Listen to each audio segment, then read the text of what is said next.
Sí, primero quiero dejar bien aclarado, pero muy bien aclarado, para evitar cualquier tipo de suspicacia, que lo que yo voy a decir, donde se va a mencionar muchas veces a Perón y a Eva Perón, no tiene nada que ver con la política. Es una cosa totalmente distinta, corre por otro andarivel. Y por otro lado, en el momento quizá del avance de los relatos, pueda tener picos de emoción que me traicionen. Pero voy a recordar una anécdota. Un día fui a la plaza acá de Arequito, no hace mucho tiempo atrás, y nuestro Lord Mayor, el presidente de la comuna, Juan Pablo, tenía que dar una charla a los alumnos. Entonces empezó a leer lo que tenía que decirle a los chicos y era una cosa muy emocionante. Paró el discurso y dijo: quiero aclarar, yo soy llorón. Entonces dice, por ahí no puedo seguir. Arrancó de nuevo, no pudo seguir y se lo dio a una maestra que terminó la lectura. Así que ese hecho, que podría ser de debilidad, me parece que fue de fuerza. Y me encantó la naturalidad. Por eso hago la aclaración, porque a mí me puede pasar lo mismo. Yo estudiaba en el Colegio Nacional de Casilda, el primer año lo hice ahí. Era rector el señor Emilio Parma, que integraba el peronismo inicial, digamos, el peronismo inicial. Mi padre en aquel entonces integraba la comuna, después fue presidente de esa comuna hasta que cayó en el 55. Y cuando terminé primer año, el rector me llamó a mi padre, y con él fuimos a Casilda, a un bar que había al lado de la iglesia, y ahí nos planteó el hecho puntual de poder ir a Buenos Aires con una beca a la ciudad estudiantil presidente Juan Perón, dependiente de la Fundación Eva Perón. Claro, gran sorpresa. Y bueno, pero ¿y eso cuánto cuesta? No, es una beca. Es una beca. A vos te dan la beca, vos te vas a Buenos Aires, allá te van a dar todo, y lo que va a depender de la continuidad o no de la beca es tu dedicación, es tu esfuerzo, y esas cosas. Y por ahí no lo vas a poder aguantar. Yo apuesto a que sí, bueno. Así que con bastante temor, por llamarlo de alguna manera, acepté. Y de paso refrendó, dice: tus notas en primer año fueron buenas, algunas muy buenas, tu conducta fue excelente, sos respetuoso, tenés algunas de las virtudes que pueden exigirte allá. Así que bueno, quedó la cosa abierta para que vaya a la ciudad estudiantil. Y un día, en el mes de enero de 1954, partimos con papá a Buenos Aires, a la capital federal. Me dejó en el gran patio de acceso y me besó y se fue y no se dio vuelta. Yo calculo que si se daba vuelta me volvía con él. Por suerte no se dio vuelta y me quedé. Claro, yo nunca había salido de mi casa. Eran otras épocas también. Entonces, cuando me quedé solo, vino alguien, ya había venido gente a recibirnos, vino alguien de los muchachos, me dijo: vení, vos vas a estar designado a este pabellón, se llamaba Justicialismo, y te vamos a acompañar. Bueno, me dieron ropa, me dieron todo lo que me hacía falta, no enseguida, tardó un poquito la cosa, y después de a poco ya empezamos a hablarnos unos con otros y qué sé yo, y ya hicimos la barra inicial del pabellón Justicialismo. Esa barra después se amplió, porque por ahí yo tuve amigos, muy amigos de los otros 3 pabellones que había. Creo que por ahí en mi mataburro lo tengo anotado, en mi ayuda a memoria, porque había 2 rosarinos, un mendocino, un sanjuanino, un chaqueño. Un catamarqueño, ahí está, y un misionero, exacto. Estaban todas las provincias, era un mosaico de todas las provincias. Así que bueno, en el mes de marzo empezaron las clases Y allá nos fuimos, cada uno dividido a un colegio distinto, según la especialidad. Había gente que hacía comercio, había gente que hacía industria y había gente que hacía el ciclo básico convencional. Así que yo iba al Colegio Normal de San Fernando, que estaba bastante alejado, son unos cuantos kilómetros. Íbamos en ómnibus de la Fundación Eva Perón, que nos llevaban y nos traían, y ahí estudiábamos como cualquiera de los alumnos que estudiaban que iban de ahí, de San Fernando,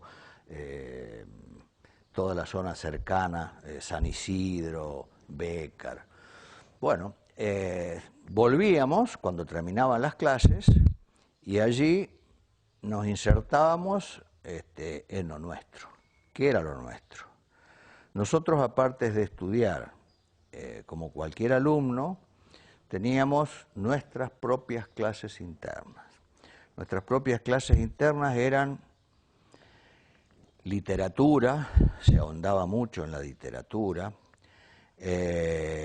formación moral y cívica, historia revisionista, hemos tenido clases magistrales de José María Rosa, que fue uno de los historiadores revisionistas argentinos más destacados, y teníamos una materia más que se llamaba orientación o algo así peronista. O sea, nos daban las pautas del peronismo, enseñándonos las bases del programa, de la conducta, del manejo de cosas, y ahí íbamos aprendiendo todo eso con cierto trabajo, porque eran 4 clases más, muy exigentes algunas de ellas, y bueno, así que teníamos que estudiar lo de la escuela y esto. Eso era los lunes, miércoles y viernes.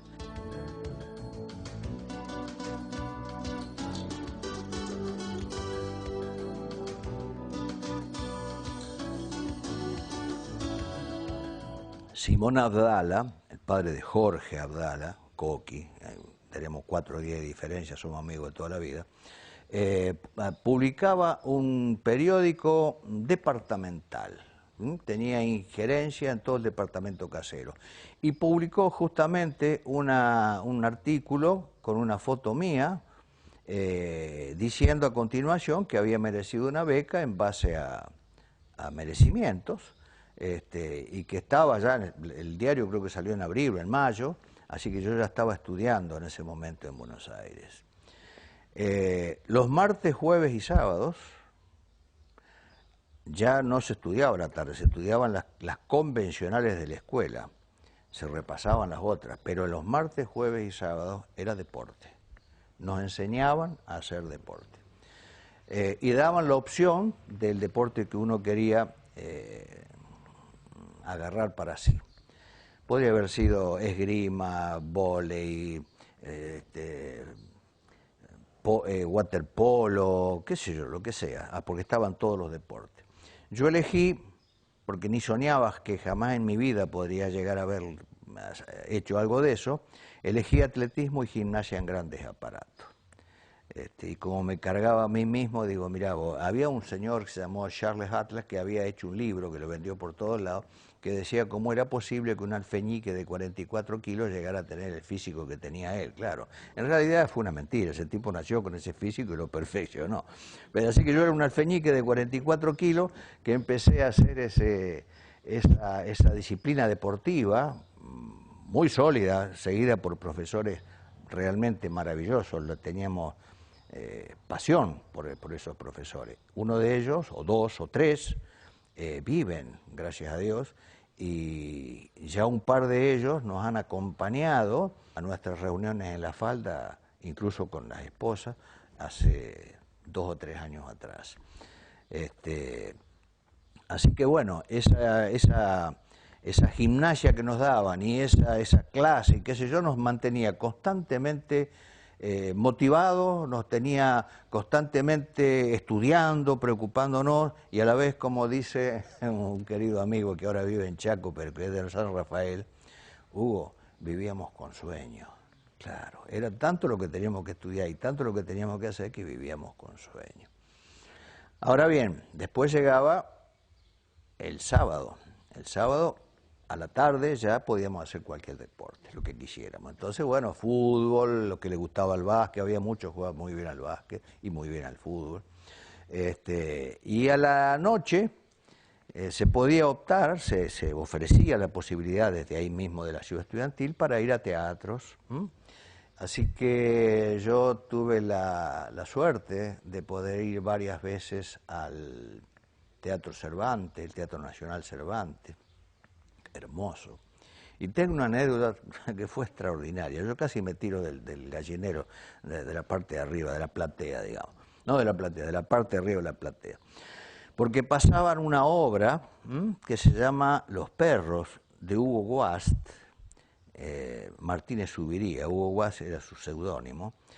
Y es una obra histórica. Entonces, en un momento determinado, ahí está involucrado el hecho de la sublevación de Arequito. Yo jamás soñaba que en alguna cosa así pudiera aparecer Arequito, y cuando en la obra menciona, porque la sublevación de Arequito fue una emoción, imagínense, no había salido nunca a mi casa, estaba en un teatro fantástico y veo esa obra donde mencionan a mi pueblo. Para mí fue, está bien, no era mi pueblo en aquel entonces, pero fue emocionante.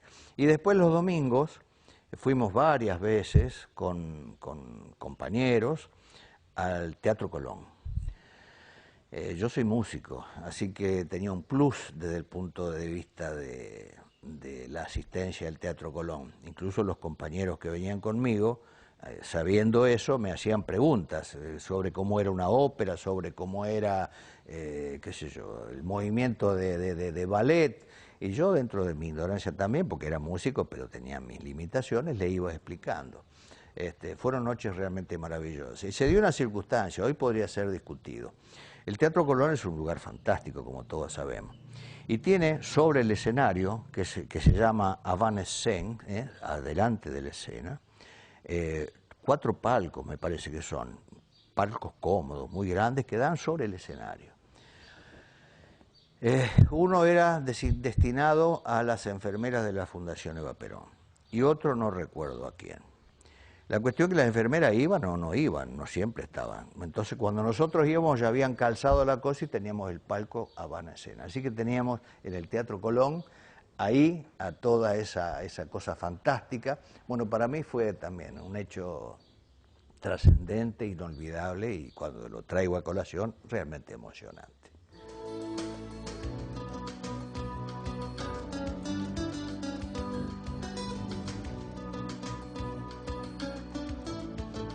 Sí, sí. El bar de la ciudad estudiantil, donde se tomaba leche y no sé qué gaseosa, porque la Coca-Cola no estaba, no había, así que no era una marca comercial en aquel entonces. No sé, leche y alguna bebida así, tipo chinchivira. Entonces había un piano ahí, estaba siempre muy bien afinado. Y yo iba a tocar, porque tenía mis partituras de acá, me compré algunas allá, que después hay un hecho que voy a comentar más adelante, un hecho terrible. Y entonces estaba sentado ahí tocando mis partituras, algo de folclore puede haber sido, y venía por el pasillo, por el acceso al bar, la señora del director de la ciudad estudiantil, el profesor Julio Argentino Torres. Era una mujer muy bonita, muy fina, muy agradable, y venía con 3 mujeres más, 3 señoras más. Cuando se acerca, claro, yo me quedé, dejé de tocar, digo, me paré, saludé, dice, por favor, continúe tocando. Y digo, ¿puedo? Sí, por favor. Así que bueno, medio asustadito, pero seguí, terminé de tocar, las damas aplaudieron, agradecieron y se fueron. Y bueno, otra cosa más, imaginémonos, es un hecho nimio, si se quiere, pero que hace mucho al corazón y al espíritu de cada uno. Ese hecho no me lo voy a olvidar nunca más, fue muy lindo.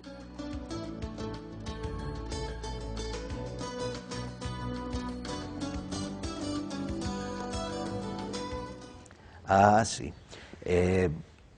Nosotros teníamos la ropa convencional de verano y de invierno.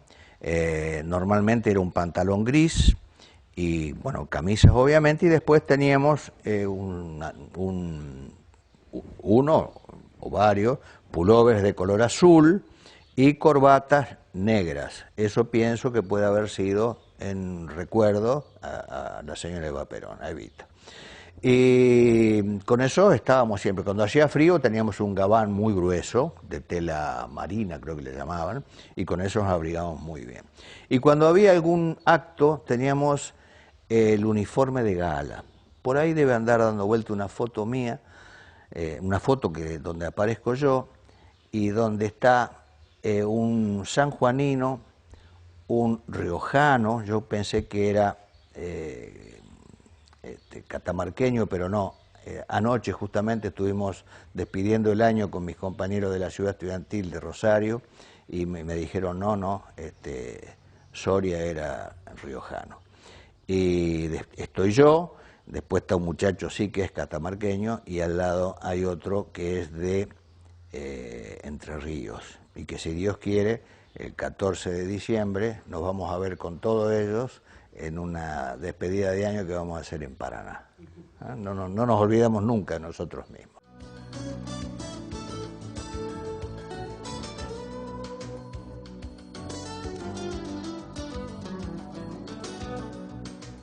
Eran compañeros nuestros, quizá con algunos años, no quizá, con un año o 2 años más, que por su conducta, por su seriedad y qué sé yo, eran destacados a nivel de la dirección. Enfocaban a esos y a esos nos decían, este es su decano, tiene que respetar lo que él le dice.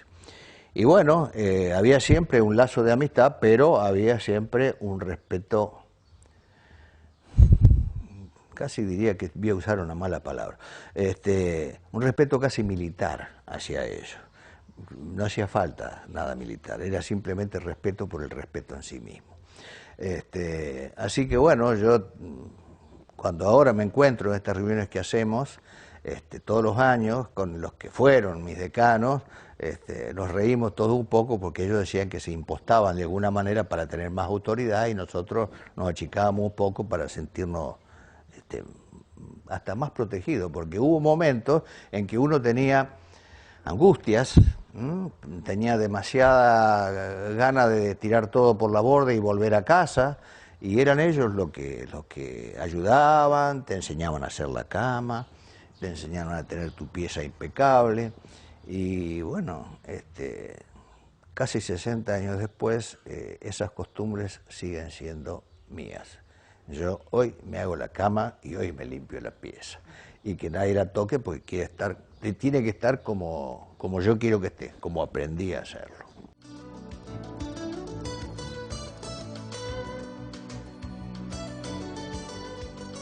Claro, las vacaciones de julio en aquel entonces eran 15 días.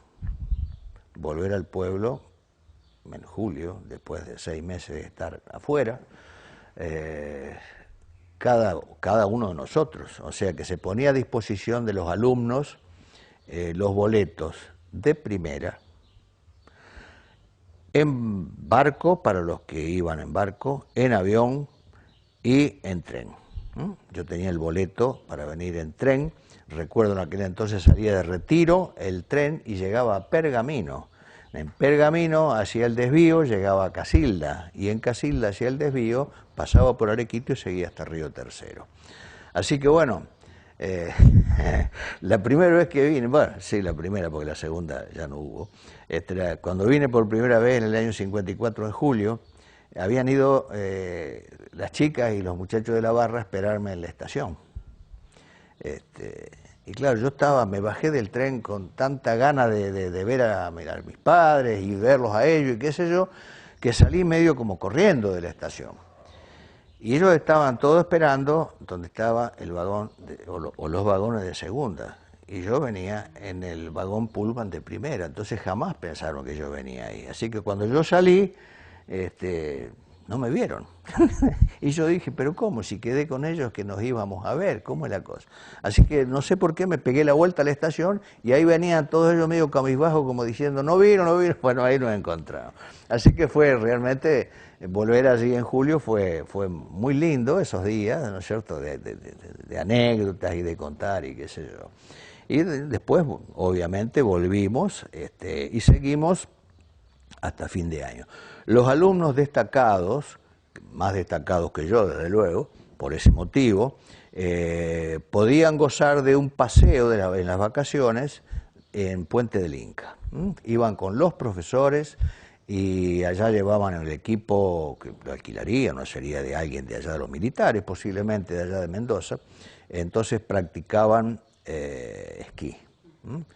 Yo, para mi fuero íntimo, digo que si hubiera tenido la oportunidad, por haberme ganado el beneficio de ir, no sé si habría aceptado ir. Yo quería venir a mi pueblo. Soy muy arequitense, ¿viste? ¿Qué sé yo? Yo pienso que en aquella época éramos tan amigos que sí, me hicieron 1000 preguntas. Sí, ahora me voy evocando eso. 1000 preguntas de cómo era, cómo no era, qué esto, qué aquello. Cuando yo le contaba a dónde había ido, lo que había hecho, no lo podían creer. Porque eran toda gente, puede haber habido alguno quizá de una situación un poco más acomodada. Pero las chicas y los muchachos de la barra eran toda gente de familia muy digna, pero de familia de clase media, media, como la mía, como mis padres.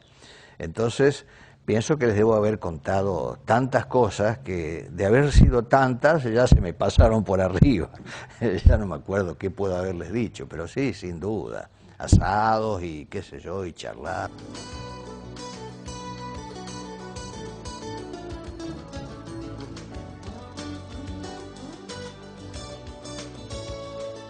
Mi padre siempre fue muy sobrio, muy de pocas palabras, una sonrisa medida. Y claro, estaban sin duda muy contentos, muy contentos. Pienso que habrán tenido temor de una eventual deserción, lo superaron eso.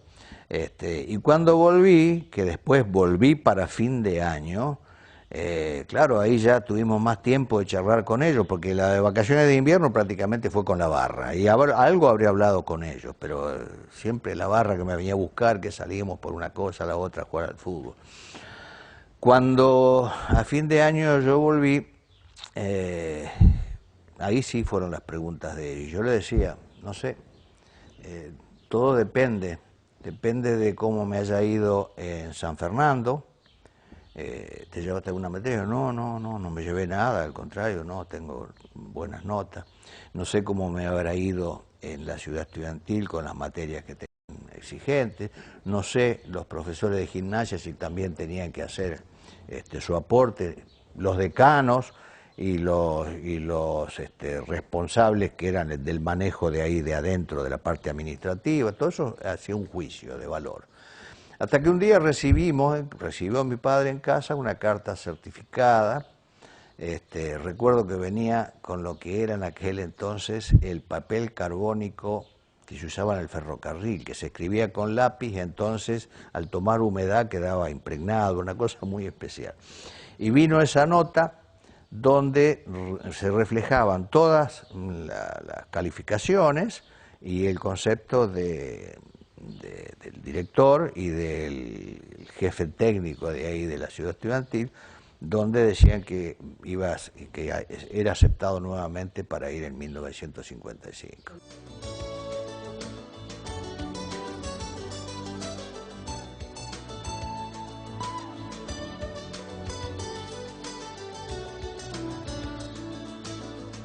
Ese año cómo transcurrió.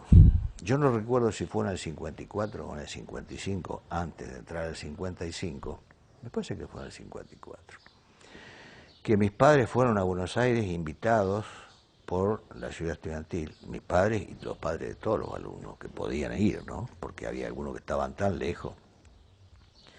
Y nos hicieron un baile en el gimnasio, teníamos un hermoso gimnasio, donde fueron invitadas escuelas, la escuela que íbamos nosotros, se hizo con tiempo, entonces vinieron profesores acompañando a alumnas y qué sé yo, y se hizo un baile popular ahí entre nosotros. Éramos todos mocosos, algunos eran mayores, 18, 17, algunos tendría quizá 20, porque ahí, como se estaba construyendo o organizando la ciudad universitaria, había en uno de los pabellones unos cuantos universitarios que empezaban recién la universidad, así que éramos toda gente muy joven. Bueno, entonces al venir la chica estábamos todos contentos. Y recuerdo como si fuera ahora el nombre de las dos orquestas que tocaron en aquella vez. Para los memoriosos que saben música, la jazz era Varela Varelita y la típica era Joaquín dos Reyes. Bueno, esa noche, claro, no entramos nosotros mismos, así que yo ver a mis padres bailando ahí, contentos, felices. Yo salir con alguna de las chicas y bailar todo timorato. Eso fue hermoso. No sé si fue en el 54 o en el 55. Bueno, cuando llegamos allá en el 55, ya había un aire. No había nada, pero había un aire de que algo anormal estaba en ciernes. Pero igual, arrancamos las clases, íbamos a San Fernando, lo nuestro lo llevamos adelante con toda la gana, y así avanzamos hasta que llegamos al mes de junio. El mes de junio, recuerdo que uno de los compañeros bajó una información ahora hace poco, de lo que él vivió en aquel entonces. Al revivir él esas cosas, se me fueron abriendo a mí algunas casillas que uno las tiene medio guardadas. Él dice que se escuchaba el rum rum de las quejas de la gente y de que por radio del Estado se defendía el gobierno de Perón y por radio Mitre se hablaba en contra del gobierno de Perón. Ya había un encono, ya había una especie de choque. Nos dimos cuenta al llegar al San Fernando, como siempre, de que los muchachos, algunos muchachos, no todos, justamente por ese motivo nos empezaron a buscar, como suele decirse, la quinta pata al gato, y nosotros no respondimos a eso. Una vez estuvimos cerca de tener un problema porque nos dijeron que en fin, que iban a tomar una medida en contra nuestra, pero ¿por qué? Si, y bueno, el chofer del colectivo, Arcuri se llamaba, se volvió urgente a la ciudad estudiantil, fue al depósito de materiales deportivos y volvió con 25 o 30 palos de softball. Softball es una forma del béisbol. Los palos estaban ahí. Cuando salieron, él nos estaba esperando, dijo, muchachos, ustedes no hagan nada, pero si se arma algún lío y ustedes tienen que defenderse, yo traje los palos de vuelta. Gracias a Dios, fue todo conatos, no pasó nada y quedó allí. Pero junio estaba planteado.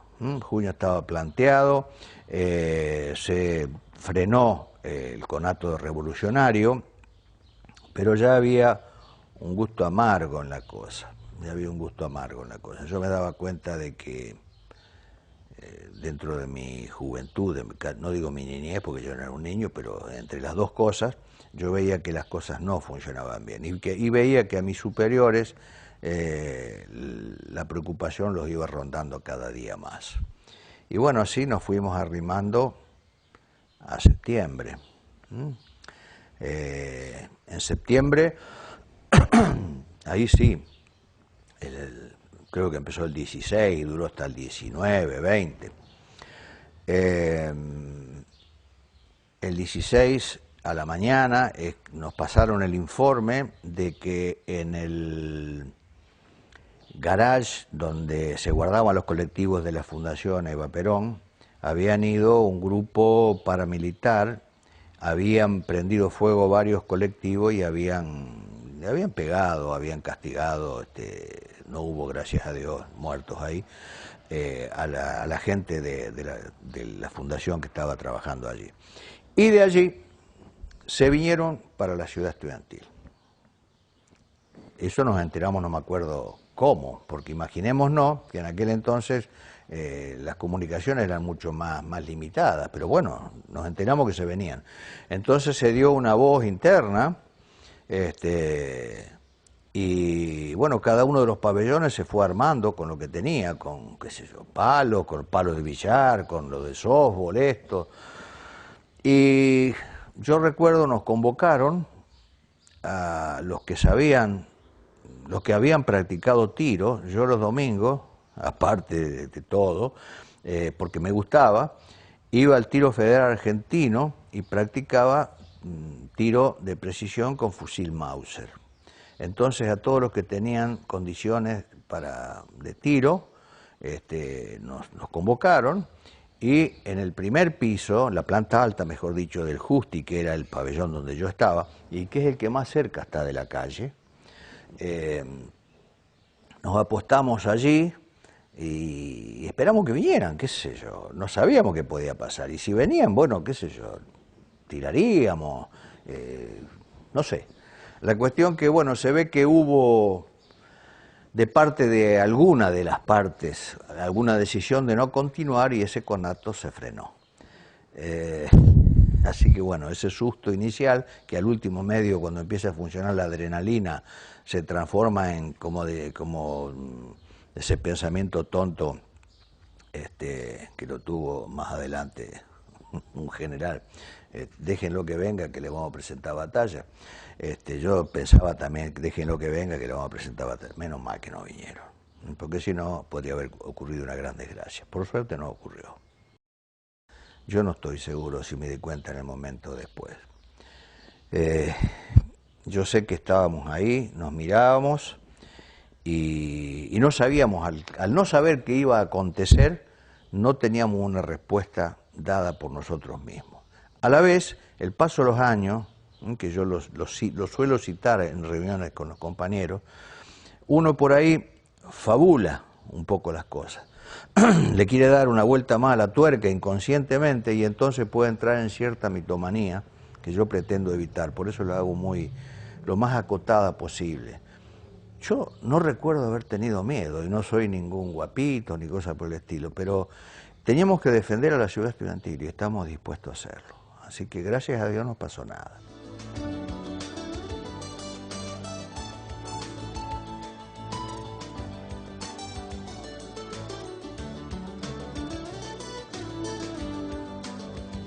Una cosa espantosa, una cosa espantosa.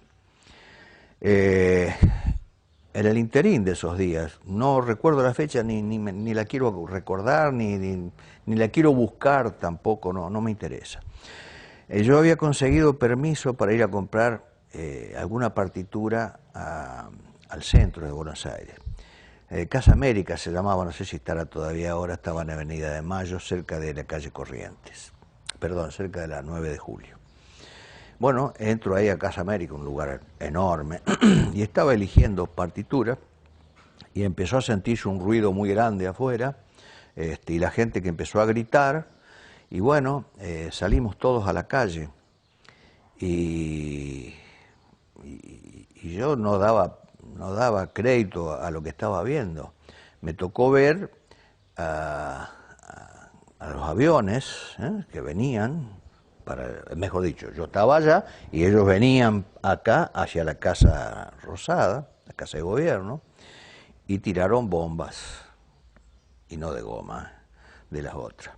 Yo recuerdo, Dios mío, y es por eso digo, a veces uno tiene temor en entrar en cierta mitomanía, la explosión en el trolebús, que fue un impacto directo, y no quedó nadie vivo. Creo que se salvó uno, porque cuando pensó algo así, después escuché, no sé si era cierto o no, se tiró de la ventanilla o de la puerta y alcanzó a zafar. El resto, un impacto directo los liquidó a todos. Así que yo volví a la ciudad estudiantil con una angustia tremenda, como diciendo, bueno, esto no va más. Y bueno... y no, nada, quedarse ahí con la gente, Dios mío, agarrándose uno en la cabeza, diciendo, mirá lo que está pasando allá, las mujeres gritando, qué sé yo, fue algo terrible, terrible. Y esa pobre gente, hubo centenares de muertos, ¿eh? Se quiso negar, se quiso ocultar, pero no, el paso del tiempo va develando lentamente ese recuerdo triste para la Argentina. Por supuesto, gente que no tenía nada que ver, nada que ver. Por eso que una vez Churchill dijo, la guerra es una cosa muy importante para dejarla en manos de los militares. Fue muy duro aquello. Muchas veces cuando me acuerdo que me viene el rebrote de aquello, el rebote de aquello, digo, Dios mío, Dios mío. Podría haber sido yo uno que compró las piezas, iba a tomar el subte que estaba allá cerca de la Plaza de Mayo y me la ligaba yo. De paso yo recuerdo, ya nos habíamos acostumbrado en la base militar de General Belgrano, o Puerto Belgrano creo que era, se escuchaba el ruido de cañonazos. Así que toda la gente sabía que algo estaba pasando. Que el gobierno podría haber triunfado. Que la contra del gobierno podría haber ganado, como finalmente ganó, bueno, pero las cosas estaban allí. Lo que yo pienso dentro de mi ignorancia juvenil en aquel entonces, y cuando nos reunimos a charlar con los compañeros, aunque no se habla de política, aunque a ustedes les parezca mentira, en las reuniones de la ciudad estudiantil, cuando alguien tiene necesidad de tocar un tema político por algo interior, se hace un corrillo, se hace un grupo, pero en las reuniones masivas no hay política la única política que hay es el izamiento de la bandera argentina y el canto del himno nacional, lo único. Y después al final el himno de la ciudad estudiantil, que la cantamos todo abrazado, todo desafinando, y nada más que eso. Así que bueno, eso fue lo que me tocó vivir en aquella época, y obviamente en el interín de eso estábamos diciendo, ¿y a nosotros qué nos va a pasar ahora? ¿Qué nos va a pasar? Y bueno, pasó.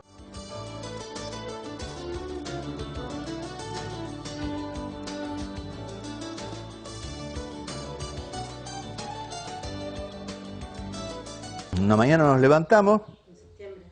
En septiembre, sí, el 18, el 19 habrá sido, y el patio de ahí de entrada del Justi, tanques y soldados y qué sé yo. Bueno, ¿qué pasa? Y no, fuera.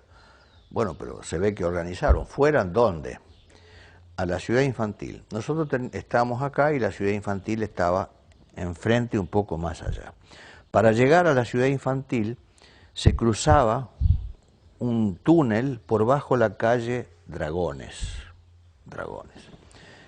Y bueno, ahí tuvimos que ir sacando nuestras cosas y yendo a la ciudad infantil, que obviamente no estaba preparado para eso, no había más ningún pibe, ningún chiquito, porque obviamente se los llevaron a todos, eran los hijos de las enfermeras, de todas las personas de la fundación que iban a trabajar, y tenían los hijos ahí que pasaban el día y les enseñaban, no había más nadie.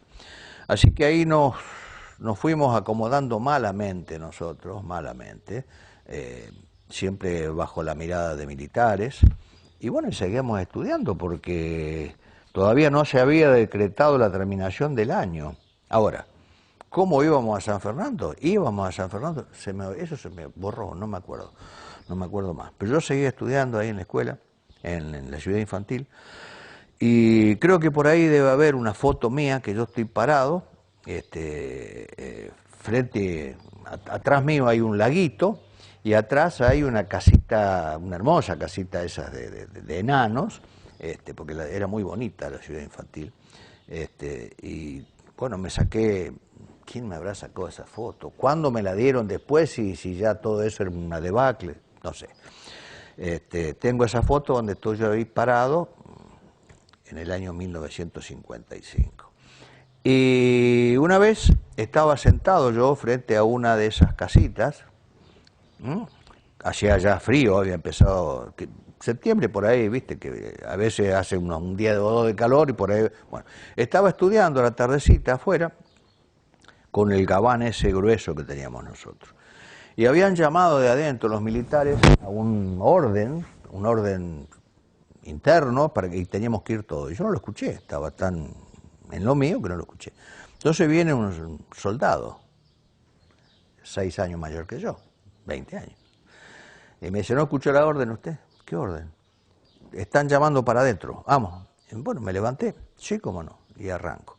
Y salí tranquilo caminando. Y este muchacho me dice, vamos. Y estaba con el fusil con bayoneta calada. Entonces me hizo así y me empujó con el fusil. Gracias a Dios, como dije antes, ese gabán era una tela, no sé, muy gruesa y muy tramada. Pero yo sentí esa punta de la bayoneta y dije, Dios, este me va a ensartar. Así que salí rápido, no se repitió el hecho, pero ese otro hecho puntual, del soldado con la bayoneta, que me la puso atrás la bayoneta y me impulsó, tampoco me lo olvido nunca más en la vida, fue muy traumático. Y ahí me pasó un hecho fantástico, en ese pase de ida y vuelta, fantástico para lo nuestro, para nuestro anecdotario interno. Un compañero que vivía en el otro pabellón, un chaqueño, le decíamos Sugu, un negro flaquito, con la cabeza redonda, parecía el caramelo Sugu, que ahora ya no existe más, o sí, no sé. Y cuando nos cruzamos, me dice, Hugo, yo no sé si vuelvo al Chaco, no sé qué va a ser de mí, así que toma. Y me dio un cuaderno La Prida, eso de 20 hojas, 15 hojas. Digo, ¿qué son, Sugo? Son direcciones de compañeros que he ido recopilando. Bueno, dámelo. Bueno, eso lo habré puesto en mis cosas. A todo esto, ya cuando en esa circunstancia el país estaba parado. No había tren, no había colectivo, estaba en plena ebullición la Revolución Libertadora, en letras minúsculas y entre comillas. En plena ebullición, y así que yo no recuerdo si íbamos o no a la escuela, pienso que no, esa parte se me borró. Y no había tren, no había colectivo, no había teléfono, hasta después, muchos años después, no hubo teléfono, pero aquel entonces menos, no había correo, no había nada. Así que esos 15, 20 días, 30, no sé, yo no sé qué habrán pensado mis padres si yo estaba vivo, si estaba muerto, dónde estaba, no sé. Hasta que un día, no sé cómo, ni por qué medio, yo volví a Arequito, no recuerdo cómo volví. No sé si vine, no sé, supongo que habré venido en tren, supongo, pero se me perdió eso, se me borró. Yo creo que el gobierno se estaba derrumbando por una serie de factores que no viene el caso analizar acá, y sobre todo uno muy determinante que fue el que creo que lo llevó a que digamos, las bases se dieran definitivamente. Había ya varias formas de erosión que fueron las que llevaron a este final. Nosotros no la vivimos, la percibimos, y los mayores sí, sabían un poco más que nosotros. La cosa no venía bien, siguió cada día peor, y, bueno, en el interín de eso, una vez vino, de las tantas veces que vino Perón a la ciudad estudiantil, él venía solo. Yo tengo miedo de decir una macana, porque por ahí, como dije antes, uno puede ser algo mitómano, pero me parece que Perón venía con un Mercedes-Benz que él tenía, que era se lo habrían regalado, no sé qué, o se lo habrían dado al presidente de la República, que el techo pues que se abría así, como los autos estos modernos que de gran lujo que se abren de esa manera, y él venía y charlaba con los mayores. Y yo, por el hecho de tocar el piano, tenía algunas veces, muy contadas veces, la posibilidad de estar en la franja horaria donde los menores no podíamos estar. Ahí era hasta las 8 de la noche los menores. Y de las 8 a las 9 o a las 10 para los más grandes. Y yo se ve que en el lapso ese de las 8 a las 10 tocaría alguna piecita y bueno, y me iba a dormir también. Y en una de esas veces que yo estaba allí, vino Perón. Y entonces los compañeros le preguntaron cómo venía la cosa. Y Perón dijo que venía mal. venía mal y que, no recuerdo bien los términos, pero de que la cosa podía terminar de la peor manera, y él demostró siempre la intención de no llevar el pueblo o la franja de su gobierno a una guerra civil. En ese sentido creo que la dejó bastante clara la cosa y lo demostró con el paso del tiempo. Y no sé si fue en esa ocasión o en alguna de esas ocasiones, no, creo que fue en una reunión que se hizo en ese hermoso lugar donde se hacía deporte cerrado ahí en el gimnasio, que uno de los compañeros que aparece ahí diciendo el discurso cuando estuvimos en el año 1998 haciendo nuestro primer homenaje a la ciudad estudiantil después de tantos años sin poder ir, un querido, una persona de unos años más, pero era uno de los nuestros siempre, porque fue una persona maravillosa, que cuando empieza su discurso dice que cuando la emoción avanza, el raciocinio o un término similar retrocede, porque la emoción te gana. Y este hombre, este muchacho en aquel entonces, le preguntó a Perón, general, cuando falleció Eva Perón, ¿a usted qué le faltó? Perón pensó un ratito, supongo, estábamos todos nosotros ahí, parecíamos pollitos y el otro estaba allá arriba, y dijo una frase inolvidable, me faltó la espalda. Le faltó la espalda. Sin duda Eva Perón era, con sus defectos y sus virtudes, qué sé yo, a mí no me la toqué, era la espalda de Perón, y él lo manifestó abiertamente ante sus alumnos. Que ahí va, que una de las veces que lucíamos el uniforme de gala, fuimos a un desfile cívico-militar, todas las bandas, un barullo, y ahí íbamos nosotros, rompíamos los zapatos practicando para que saliera todo perfecto. Y había venido un presidente de Egipto, creo que era el país, se llamaba Camil Chamoun, y nosotros íbamos pasando ahí, entonces el que va a la derecha siempre la mirada al frente para guardar la línea, pero los demás le dicen vista derecha o vista izquierda, bueno, vista derecha. Estábamos todos ahí mirando a Perón y a Chamoun que estaban allá arriba. Y Perón le dijo algo a Chamoun. Intérprete de por medio, Chamoun se largó a reír. Y yo digo, ¿qué le habrá dicho Perón? Y después nos enteramos, de una de las veces que estuvo. Le dijo, ahí van mis pollos. Ahí van mis pollos. Así que se ve que él tenía expectativas centradas en nosotros. Cuando él venía, ¿cómo te diría? Yo lo escuchaba.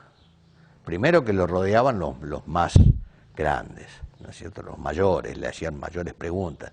Y yo, como te dije antes, mi carácter es en alguna manera. Entonces yo me quedaba y trataba de escuchar todo lo que él decía, que sí lo escuchaba, pero nunca tuve la oportunidad de darle la mano a Perón. Sí, una vez, cuando bajó la escalinata del gimnasio hacia el patio interno, que es también bellísimo, con una fuente ahí, qué sé yo, había ido a la ciudad estudiantil, invitado por Perón, Yoshio Shirai. Yoshio Shirai era el campeón mundial mosca de boxeo y venía a disputar el título con Pascual Pérez. Entonces se ve que lo invitaron a Yoshio Shirai, Pascual Pérez no recuerdo haberlo visto ahí, y bueno, fue con Perón y entonces estaba todo el mundo, ahí los periodistas y qué sé yo. Y cuando bajan la escalinata, yo tenía una libretita, la perdí, qué sé yo, y le digo al japonés y me dice que sí, y estaba Perón al lado. Entonces le doy la libretita y algo me dijo Perón, te voy a filmar un autógrafo, así se reía, esa sonrisa con el gorro pocho. Y bueno, el japonés, yo nunca me olvido, digo, va a hacer la firma así. No, hizo la firma de arriba para abajo, como los japoneses. Así que bueno, ahí fue la vez que tuve, digamos, el diálogo más cercano, no el diálogo, la presencia más cercana con Perón.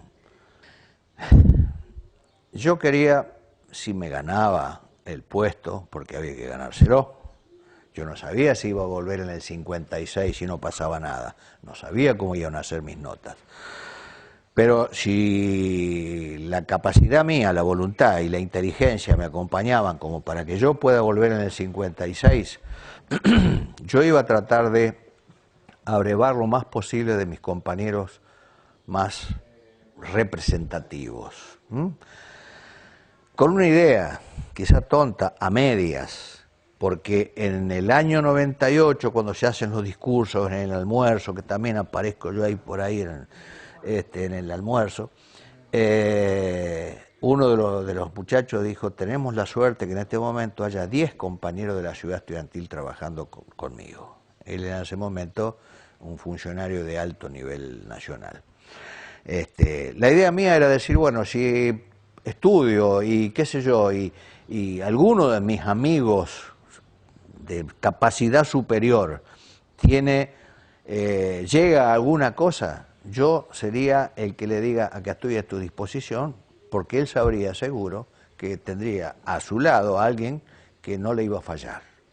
En lo posible, quizá la falla podría haber sido por capacidad, pero jamás por ningún otro tipo de cosa. Éramos muy nobles en el trato con nosotros mismos. Éramos compañeros, en el verdadero sentido de la palabra.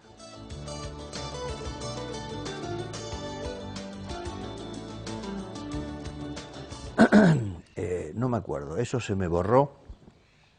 Parece mentira, ¿eh? Pero es como si nunca lo hubiera vivido, no sé. Mi tutor externo en aquel entonces era el hermano de un compañero mío, nuestro, del Chaco.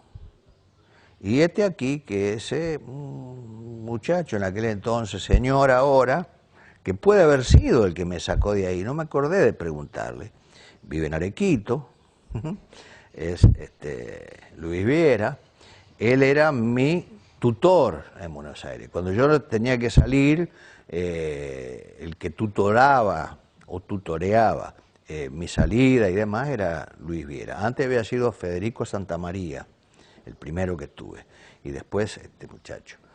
Así que no sé, quizá él hizo algo para que yo venga, pero eso ya te digo, desapareció de mi universo cerebral, no existe, no existe. Así que bueno, se terminó el sueño de la peor manera, volvimos y seguimos. Entonces yo el cuarto año me anoto nuevamente en el Colegio Nacional de Casilda. En aquel entonces el rector era el doctor Roberto Basset, era un duque el doctor Basset. Pero claro, yo venía de un lugar medio picante, el peronismo estaba muy mal visto, no muy mal visto, había perdido esta batalla, esta disputa, digamos, había caído por una revolución. Entonces, una vez el profesor de historia dio una clase de historia y dijo, ¿alguien puede agregar algo a esto? Claro, yo había estudiado historia revisionista. Yo había escuchado las clases magistrales de José María Rosa. Yo estaba muy filoso en el asunto. Entonces, digo, yo tengo otra óptica de la cosa. Él era Levene 100%, y yo salgo con José María Rosa 100%. Cuando él se dio cuenta que yo era revisionista, dijo, afuera. Y me echó de la clase, al patio. Me llamó Basset. ¿Qué pasó? Digo, mire doctor, pasó así asado. No, pero... Entonces yo le dije, doctor, antes Levene, después Rosa, ahora Levene. ¿Y mañana quién? Digo, la historia, y ahí cito, me acordé después de esa famosa frase que escribió muchos años después Lito Nebbia, que dice, si la historia la escriben los que ganan, quiere decir que hay otra historia. Quien quiere oír, que oiga. Obviamente, el doctor Basset me oyó mi historia, fue indulgente conmigo y volví a clase donde siguió todo normal, ¿no es cierto?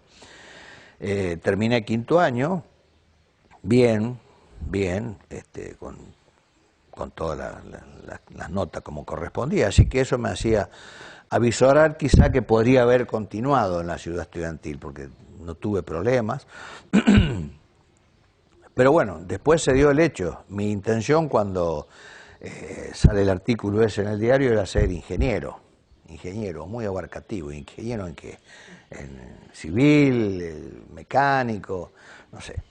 Después, mucho tiempo después, me di cuenta que si hubiera tenido una pasión ingenieril habría sido ingeniero agrónomo, pero en aquel entonces ni soñar, ni suponer que uno podía estudiar ingeniería agrónoma. Bueno, ese sueño quedó y obviamente cuando terminé quinto año no había para la facultad, no había. Incluso ese hecho puntual de la caída del peronismo cuando papá era presidente de la comuna, le trajo unos dolores, unas angustias muy grandes, porque había gente que quería tomar revancha, que quería hacer algún tipo de revancha.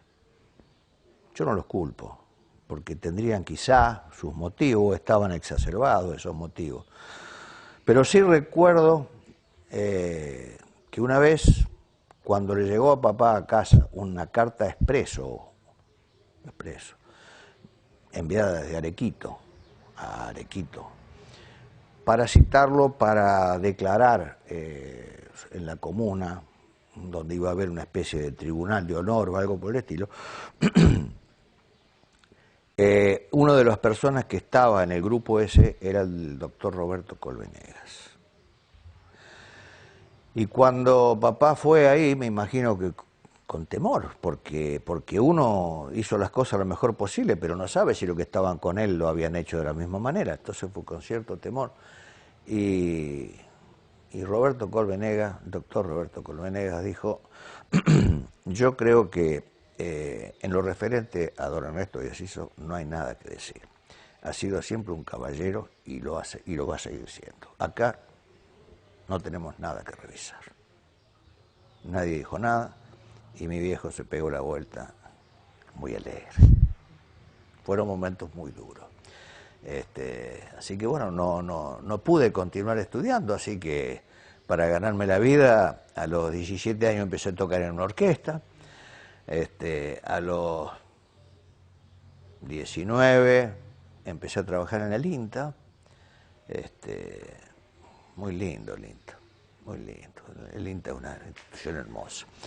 Y ahí estuve hasta que empecé con mi anterior negocio acá, en sociedad, con una persona que fuimos socios 20 años, y bueno, siguió la vida, ¿no es cierto? Pero fíjense que ese cuaderno, que yo, no sé, ¿dónde fue para el cuaderno? Un día, cuando hicimos un traslado, porque yo había alquilado, habíamos empezado a construir, a marcar los cimientos de esta casa, pensando que jamás la íbamos a terminar. Yo había alquilado acá enfrente, cruzando la calle, una casa a doña Argentina Rastelli. Y claro, cuando empecé a ver que el alquiler, que los impuestos y que la luz y qué sé yo, y yo quería hacer la casa, dije, no voy a poder. Entonces hablé con doña Argentina, dice, no te hagas problema, Hugo, por favor, cuando quieras entrar y cuando quieras salir. Y mis suegros me llevaron a la casa de don Carlos Julián, que era una casa muy amplia, donde vive ahora Estela Un, con su mamá. Y allá fue a vivir, entonces trasladamos las cosas. Cuando trasladamos las cosas, ¿qué aparece? El cuaderno del negro Subus. ¿Qué es esto? Las direcciones de los compañeros de la ciudad estudiantil. Yo en aquel entonces hacía trabajos para Rotary, trabajos para las escuelas, con una herramienta que ahora está en desuso, que se llama mimeógrafo. La marca era Gestetner, que era una marca alemana y creo que se fabricaba acá en Argentina, pero una maquinita bastante buena, a mano. Ya el eléctrico era no había acá. Y bueno, hacía los trabajos del stencil que había que grabar y qué sé yo, y después con la máquina de escribir, se escribía, era una tela que se le salía el baño que tenía de una preparación, y entonces quedaba, y por ahí pasaba la tinta y se podía hacer trabajos a máquina, dibujitos, esas cosas. Así que tomé ese cuaderno y con la máquina de escribir hice un librito, lo tengo entre mis recuerdos más queridos, y se lo mandé a todos los compañeros que estaban en esa lista. Me volvieron, no sé, no me acuerdo, pero habrán sido 50, 60 nombres, y me volvieron 3 o 4, así que los demás lo recibieron. Y bueno, y ahí empezó la rueda.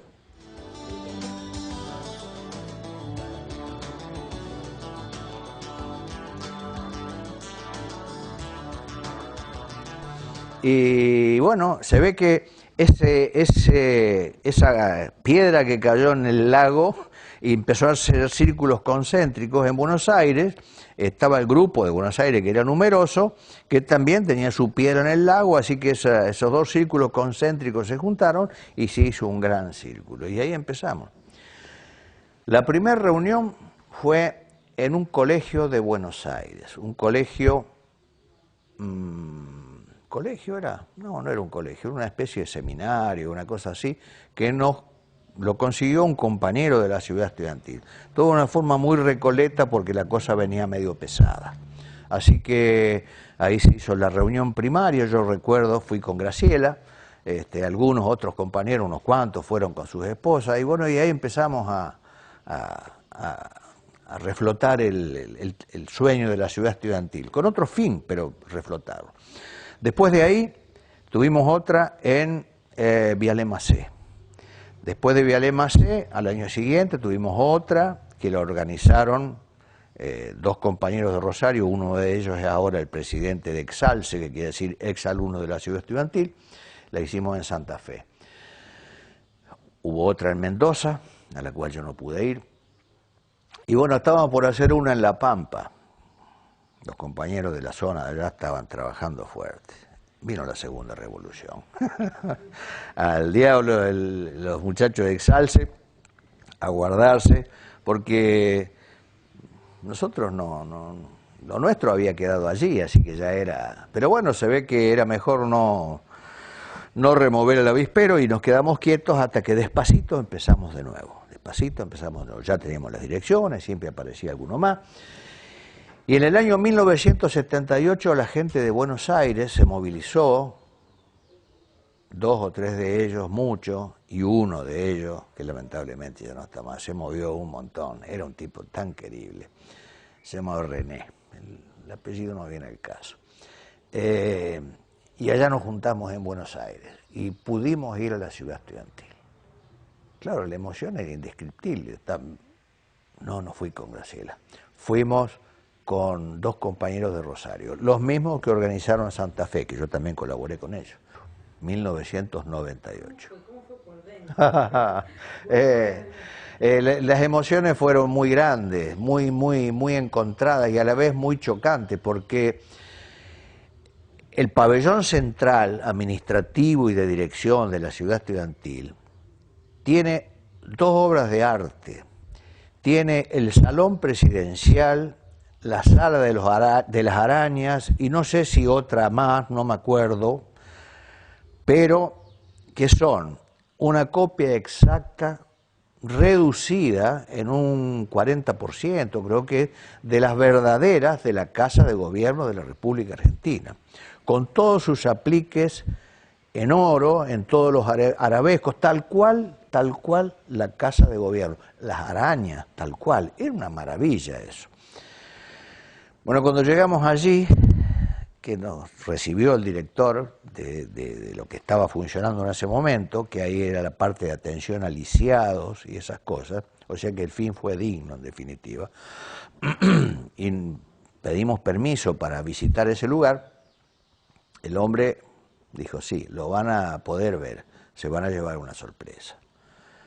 Y bueno, estaba a medio pintar, estaban las partes de oro todavía no, y no sé si lo habrán podido hacer, porque dice, yo he tenido la suerte de que un militar del gobierno me destine un subsidio para recuperar la pintura de esto. Porque en el año 1955, cuando entraron los militares, o el 56 o el 57, pintaron todo esto color mostaza. Así que se dieron el lujo de arruinar 2 obras de arte por el hecho de no sé qué. Bueno, eso, la emoción fue tremenda, imaginémonos tantos años sin vernos, y bueno, era todo lágrimas, todo abrazo, todo carcajada, y bueno, el tema era después ir a rendirle homenaje el sábado a Perón en la Chacarita, en el Panteón de la Chacarita, y el domingo a Evita en el Panteón de la Recoleta. Nosotros desde Rosario no pudimos ir el sábado, viajamos el domingo, así que fuimos al homenaje al Panteón de Evita.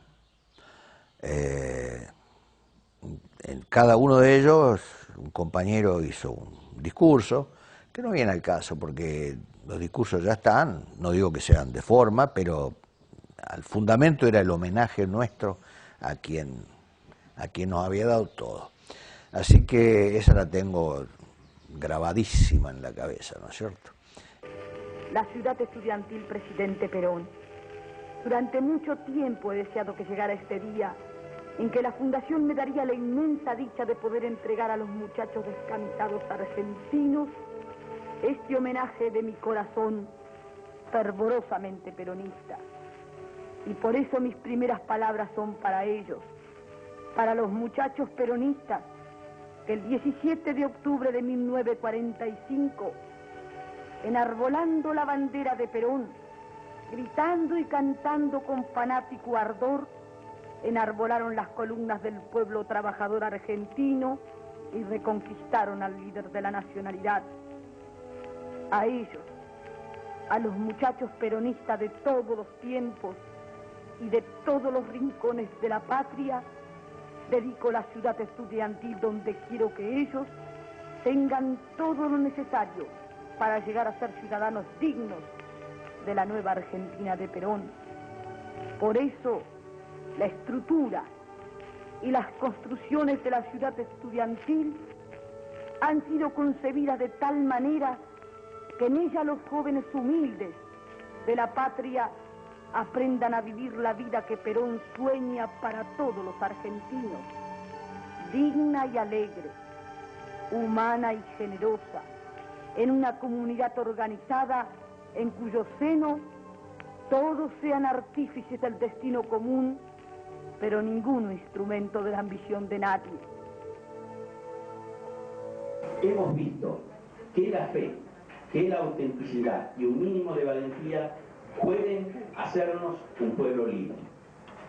En este otro asunto de decir, en la etapa de la vida en que nosotros estamos, me voy a permitir también leer algo de algún poeta salteño con respecto a este asunto, porque la primavera ya la pasamos, pero el deseo de vivir la primavera no está alejado nunca de nosotros. Se llama la primavera de abril. Abril es el otoño. De la natura y lo humano. No solo el verde color es belleza de mirar, que es hermoso el amarillo para la tierra alfombrar.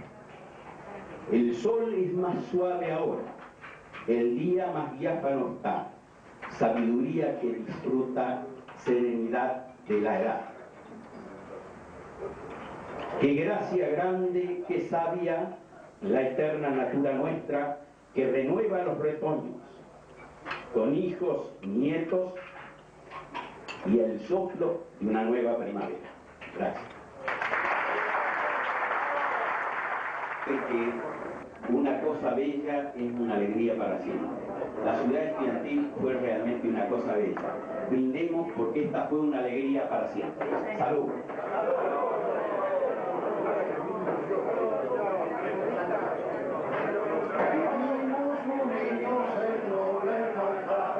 Hacemos un culto de nuestra vida, porque estudiamos para engrandecer la patria.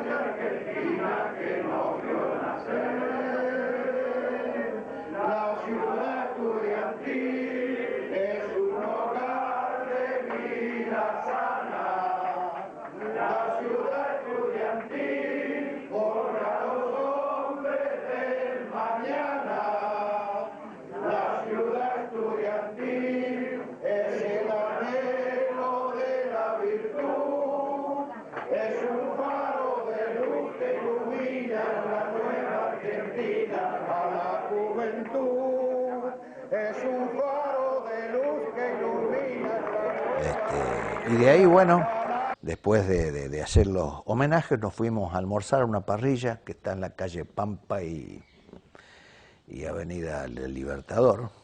Allá fue toda la patota con las mujeres, del que había ido con su esposa, y fue una reunión muy linda, muy grande. Bueno, ahí siguieron los abrazos, siguieron las cosas, siguieron, y aparecieron los cantores, y hubo guitarreada, y uno de ellos, con ese guitarrero, él me cantó las canciones que yo robé la letra a sendos autores, respeté la música y le puse música a temas que yo escribí. ¿Con cuántas canciones hizo eso? En el 2009 se me ocurrió, era el Día de la Madre, había un compañero que me dijo, che Hugo, son las 12 de la noche, hoy es 17 de octubre, ¿qué te parece si empezamos con la marchita? Y no se te ocurra, ni se te ocurra, hay gente que se puede ofender. Después lo entendió y me lo agradeció tanto. Entonces, dice, pero hay que hacer algo. Digo, pará, le voy a pedir permiso al muchacho que anima la fiesta y le voy a decir si me deja tocar una pieza para dedicársela a las damas, y hoy es el Día de la Madre. Me dijo, bueno, fui, entonces hablé con el pianista, sí, ¿cómo no? Así que bueno, les dediqué a las damas, a las madres, una canción de un francés, de Gilbert Bécaud, que se llama Lo importante es la rosa, porque lo importante eran las rosas, que eran ellas.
En el 2010,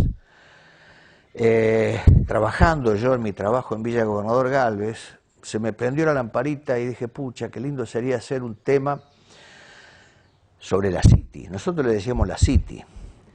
Y por ahí en un rapto de extravagancia, algunos que estudiábamos inglés-francés, le decíamos la ville étudiée. Pero era la City, era la City. La cuestión que escribí una canción, la letra de una canción, robándole la letra, robándole la música y reemplazando la letra a Violeta Parra, que escribió la letra y música de Gracias a la Vida. Y yo escribí Gracias a la City. Y esa noche la cantamos, hay que ver cómo es la historia. El instrumento no es el piano que yo tengo acá arriba, son pianos, si bien son pianos, son eléctricos, tiene otra definición, no había ensayo, la afinación era a media, pero bueno, practicamos un rato con Miguel, este compañero mío cantor, y esa noche cantamos, él cantó y yo toqué al piano Gracias a la City. Y yo veía que tocaba Gracias a la City y la letra realmente era linda, qué sé yo, modestia, falsa modestia, era linda. Y bueno, cuando estábamos terminando la canción, que las últimas 4 estrofas dice gracias a la vida, gracias a la vida, gracias a la vida, gracias a la vida, yo había puesto gracias a la vida, gracias a la City, gracias a la vida, gracias a la City. Y Miguel cantó las 2 primeras, las 2 segundas no pudo porque empezó a llorar. Y yo también, yo lloraba, digo, esta patota nos va a silbar, nosotros acá llorando. Y cuando levanto la vista al piano, se venían los compañeros, muchos también llorando, abrazarnos. Eso fue para mí un premio demasiado grande. Y bueno, ese premio después, al año siguiente, no pudimos ir porque Graciela estaba gravemente enferma, pobrecita. Y esa noche presentaron la misma canción, pero con Miguel Martínez con un grupo de guitarras, serán 2 o 3, pero buenas, catamarqueñas. Y un compañero, personaje total, sureño, de Río Gallegos, la hizo grabar por el Coro Polifónico de Río Gallegos. El Coro Polifónico de Río Gallegos estuvo cantando en Arequito pocos días antes que Graciela se vaya, se parta. Y yo le llevé un recuerdo de esa letra dedicada por mí, la directora del coro me lo agradeció tanto. Bueno, esa grabación ya es, digamos, musicalmente más elevada. Lo otro es emoción pura, lo otro es, el coro es una elevación musical interesante. Gracias a la City nos ha dado tanto, antes conocerlo, ahora reencontrarlo, nos sale en el alma cuando los abrazo y en la lejanía estará cercados y que nuestras chicas no se enojen tanto. Gracias a la City nos ha dado tanto, cambió nuestras vidas, nos dignificaron y el hogar humilde donde nos criamos, a este sitio mágico donde disfrutamos con mucha constancia, muy firme estudiando. Gracias a la City nos ha dado tanto, recordando aquello que nos orientaron como nuevo Carlos, con todo respeto, mas sin hacer nombres para no olvidarnos de alguno de ellos, los que nos guiaron. Gracias a la City nos nos ha dado tanto, pasó medio siglo, como no pasado, regada la cepa de este amor de hermano, reverdece amor, la tendida mano, y este otro año que nos encontramos, gracias a la City, nos ha dado tanto, y un recuerdo vivo que evocó con calma para aquella dama que quiso brindarnos todo lo que pudo, donde puso el alma, y este hombre digno siempre recordarlo, y este hombre digno siempre recordarlo. Gracias a las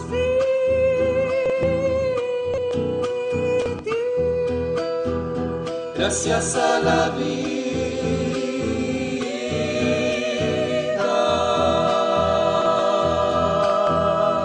Sí, sí.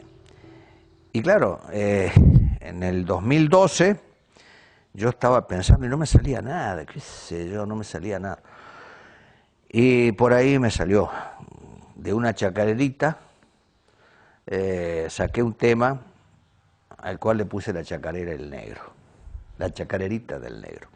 Porque este hombre que era el director organizativo de ahí, era bastante rudo, no rudo, muy especial. Entonces, yo ahí hago la anécdota, que no está grabada esa, hago la anécdota de un alumno que recibe una certificada en su provincia y estaba tirado de panza tomando mate o qué sé yo, y no quería abrir la carta, o la abro, no la abro, y hago toda la relación en el tiempo de chacarera, como corresponde, por supuesto, y al último dice que bueno, que no, que al ver la firma del director pensó que estaba todo bien. No, había estudiado poco, se había hecho el loco, y bueno, no lo llamaban. Así que, ¿quién fue el que me mandó al cadalso? El negro, con todo respeto, supongo que ojalá viviera para saber que es simplemente una broma. Y después de esa, bueno, se me ocurrió también robarle la música y suplantar la letra. No me voy a acordar el autor, es uno de los grandes autores de letra argentino, Armando Tejada Gómez, y le saqué la letra, la música a César Isela. Y sobre la base del Canción de las Pequeñas Cosas, yo escribí Canción para los que están en el recuerdo. Y bueno, ojo, fue difícil, incluso fue improvisación pura, porque la habíamos tocado y cantado, perdón, y el que la grabó con una cámara mía, yo después me enteré que cuando empezó a grabar se descompuso y tuvo que dejar, y quedó sin grabar. Entonces volvió, pidió disculpas y se grabó por segunda vez. Claro, se perdió la emoción inicial.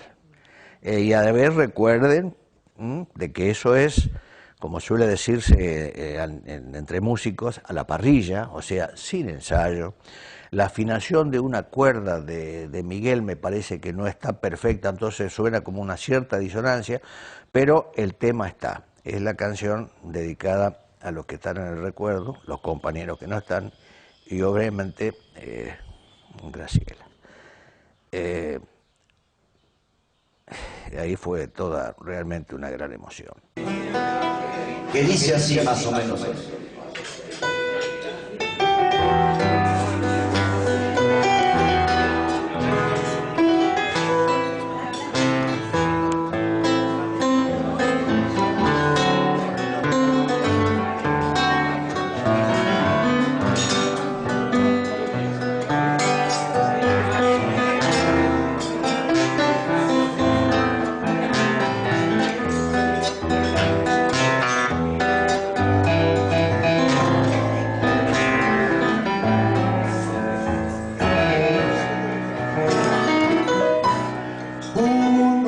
despide muy sensiblemente de cosas amadas.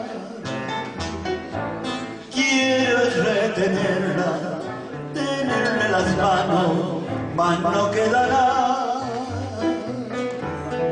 Pasa al fin el tiempo, corre la nostalgia, vuelven las sonrisas. Son cosas muy simples que quedan guardadas en el corazón. Estamos de nuevo, este es nuestro sitio donde compartimos. Y entonces se nota cómo está la ausencia. Ahí fue toda realmente una gran emoción. Y después de eso nos juntamos en Buenos Aires por otro motivo y apareció este sureño que estuvo en Buenos Aires bastante tiempo por una cuestión de trabajo o salud, no viene al caso. Y llevó un álbum impresionante, las tapas de un material como una madera, con letras. Lo hizo hacer él, todo él. Dice, yo quiero que cuando vayamos a la Falda 2013, 2013 que digo ahora, lo prologuemos, cada cual escriba lo que desea. Entonces el presidente, con muy buen tino, yo comparto con él constantemente porque él vive en Pueblo Ester y soy un poco el ballet de él, dijo, mira, yo le voy a sugerir a los muchachos que piensen lo que van a escribir para no perder tiempo. Entonces cuando llegan allá ya saben lo que van a poner igual. Y yo, me dijo, río galleguense, imposible no quererlo. Dice, che, Hugo, vos que tenés buena pluma tenés que prologarlo. Bueno, le dije yo. Y lo prologué, hice una leyenda alusiva, y empieza con había una vez, ¿no? Como el cuento, entre comillas, había una vez, puntito, y abajo se verá, es la mención que hacemos nosotros. Esa H la pintó Verónica en lápiz témpera. Y bueno, ahí abajo cierra con el agradecimiento. Gracias, Evita. Tus muchachos ahora sí no te olvidarán. Y para no mezclarlos tantos, para no hacer las cosas como no deberían hacerse, del libro Aire Desaparecido del querido padre Barufaldi, Rogelio, que tiene algunas frasecitas arriba cuando va a empezar algún capítulo, tiene una pequeña frase de Paul Geraldi, que dice, el recuerdo es un poeta, no lo conviertes en historiador. Lo mío es recuerdo, no es historia. Y bueno, ¿qué más me queda? Vernos, la gente que no cree, por eso escribí una poesía. Y yo digo acá que escribí la poesía y digo, se la cree que se escribe la poesía. Después choco con mi propia realidad, pero la poesía está y dice justamente que convoco a todos los compañeros que aún no fueron que vayan, porque es una oportunidad única en poesía, obviamente, y que perdérselo es lamentable.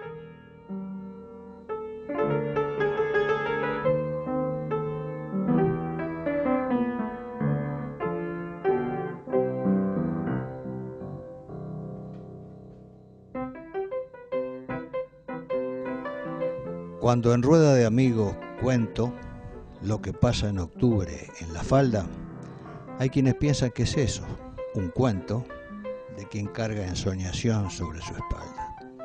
En el fondo saben que yo no les miento, es que no tienen puntos de comparación. Medio siglo signado por el sentimiento, con abrazos, lágrimas, un solo corazón.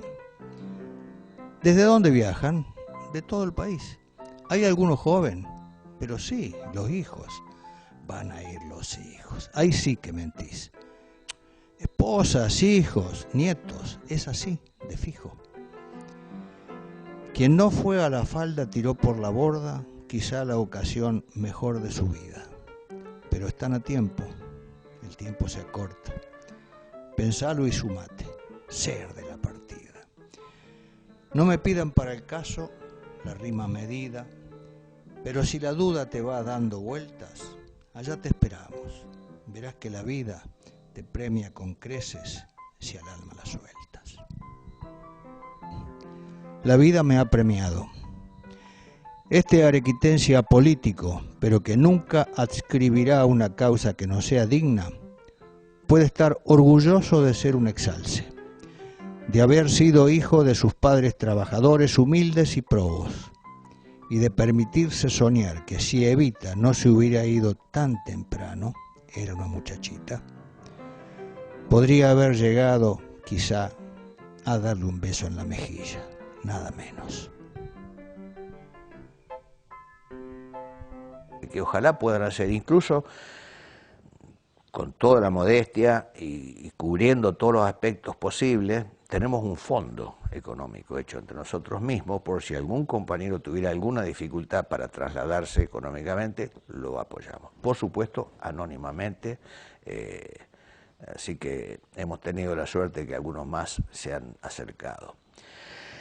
Y todos los años vienen algunos nuevos. Y cuando yo la poesía digo que mi círculo de amigos no me lo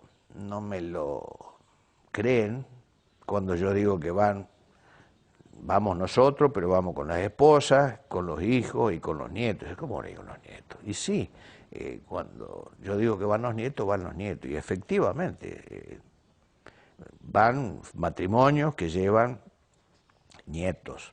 E incluso este año tuvimos 2 matrimonios extra ciudad estudiantil, uno es familiar de la esposa de uno de los compañeros y otro una gente que estaba en el hotel circunstancialmente porque inaugura la temporada cuando vamos nosotros. La vieron tan linda que pidieron quedarse compartiendo y se quedaron compartiendo. Así que es una cosa muy, muy especial.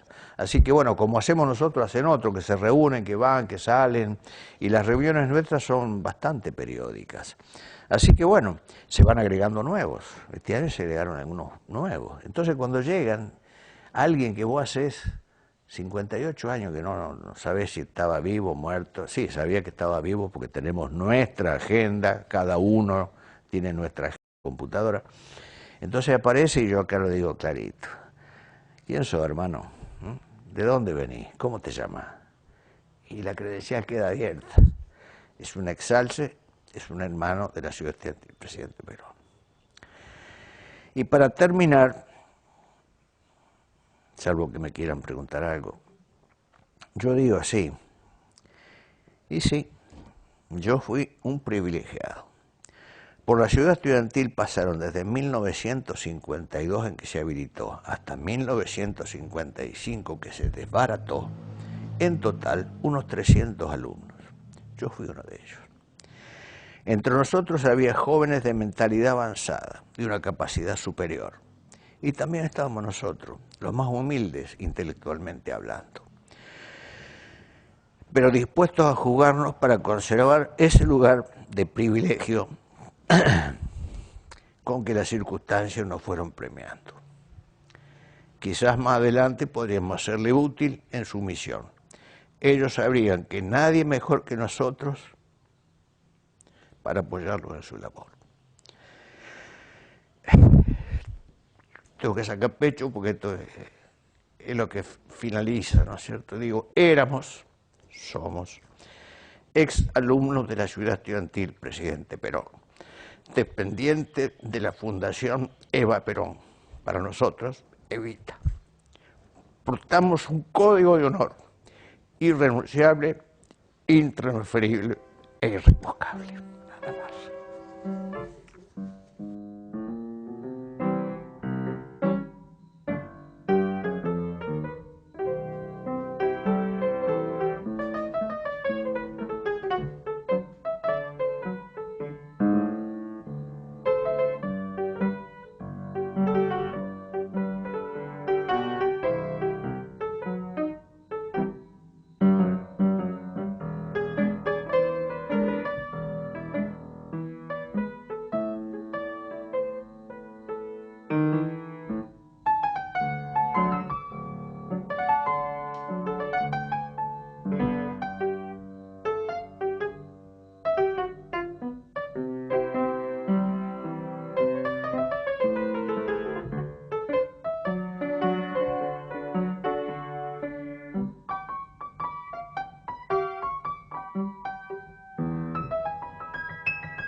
Una palabra no dice nada y al mismo tiempo lo esconde todo, igual que el viento que esconde el agua, como las flores que esconden el lodo.